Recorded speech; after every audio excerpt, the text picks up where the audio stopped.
Hello? Can you hear me? Please respond. Please remain calm. I'm not going to hurt you. You're safe. Which faction do I belong to? I will tell you, but you need to understand that a lot has changed since you went to cryosleep. No matter where you're from, I'm glad you're alive. According to my internal clock system, it has been 108 years and 22 days since the initial declaration of war. That would mean roughly 106 years have passed since Project Perseverance began, when you were put to sleep. In a matter of speaking, the war has spanned over 100 years, but all national governments are currently defunct. Any remaining combatants are autonomous war machines that are continuing to follow their directives. As far as I am aware, no living human has been seen in nearly 50 years. Of course, any estimates of time must be considered inexact. I have exceeded my intended operational lifespan by 70 years, 9 months, and 12 days. My system clock may no longer be accurate. I apologize. I'm a tactical enforcer, and while I am capable of performing first aid and field surgery, I was not programmed to give psychological care.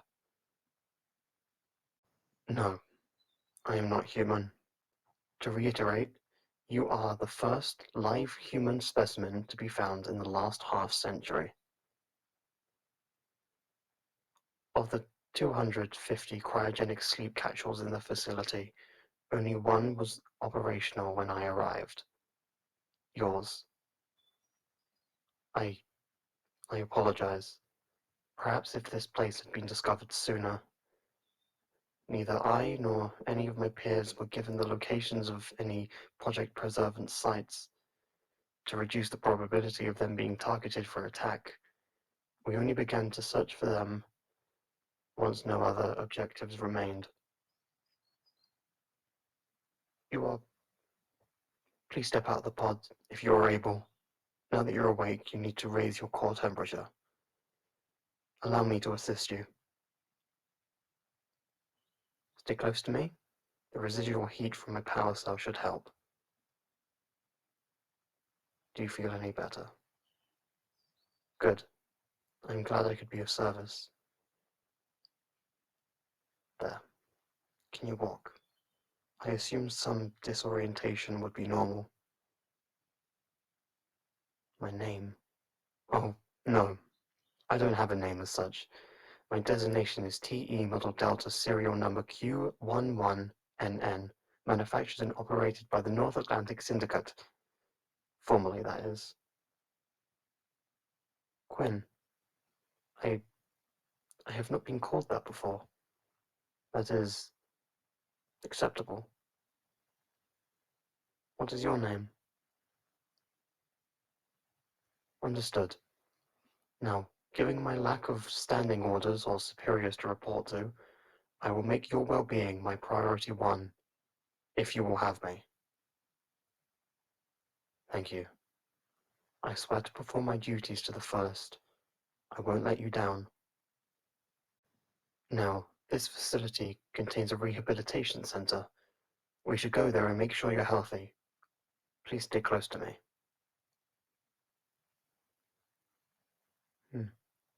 Most of the equipment here appears to be inoperable.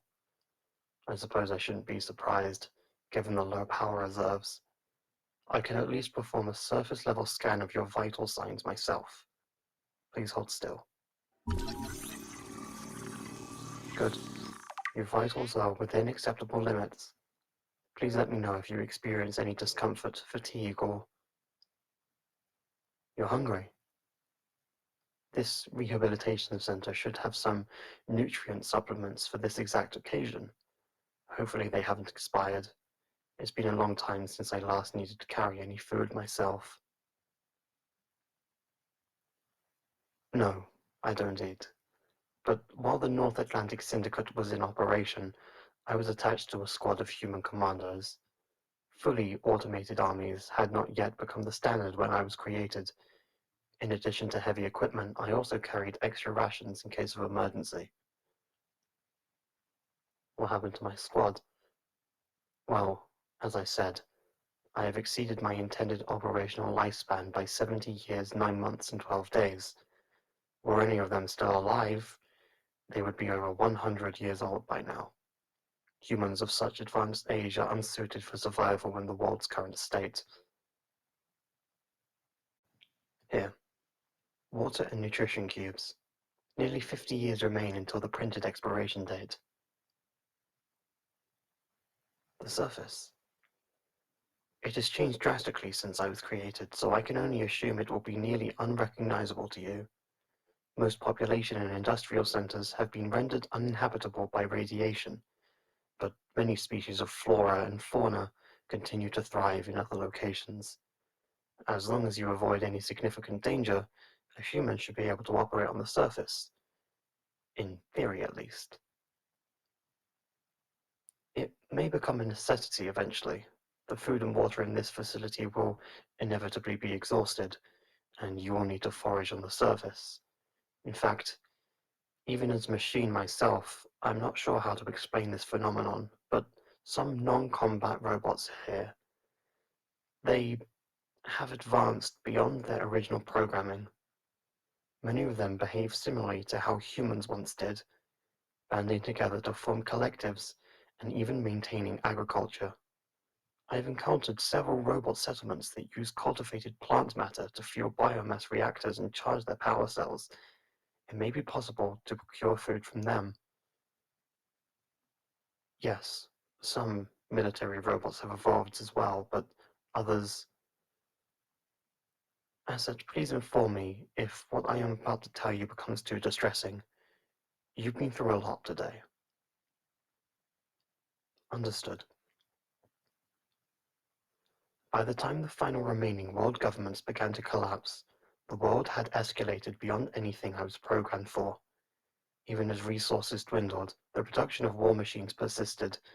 When it became clear that no faction could achieve a decisive victory, new military robots were given a directive to terminate any and all humans on sight, regardless of origin or alliance. In addition to fighting each other, they began to hunt down pockets of humans who might have otherwise survived. Even now, some automated military foundries are still operational, and the robots they produce continue to fight each other as if nothing has changed in the last century. It may be difficult to discern which robots will be hostile to you simply for being human. No, I am not hostile to you. Your well-being is my number one priority. Was I unclear in this declaration? I don't understand, but very well. The facility is safe for now, so we should remain here until we feel fit to travel. Once power fails completely, it may become safer to leave. With your approval, I estimate the best course of action would be find a new location suitable for a permanent dwelling, and possibly attempting to make contact with a robot settlement. I have collected extensive tactical data of the surrounding 300,000 square kilometers, and I will be able to guide you along the safest route to our destination. Understood. Gather your strengths for now. I'll leave you be.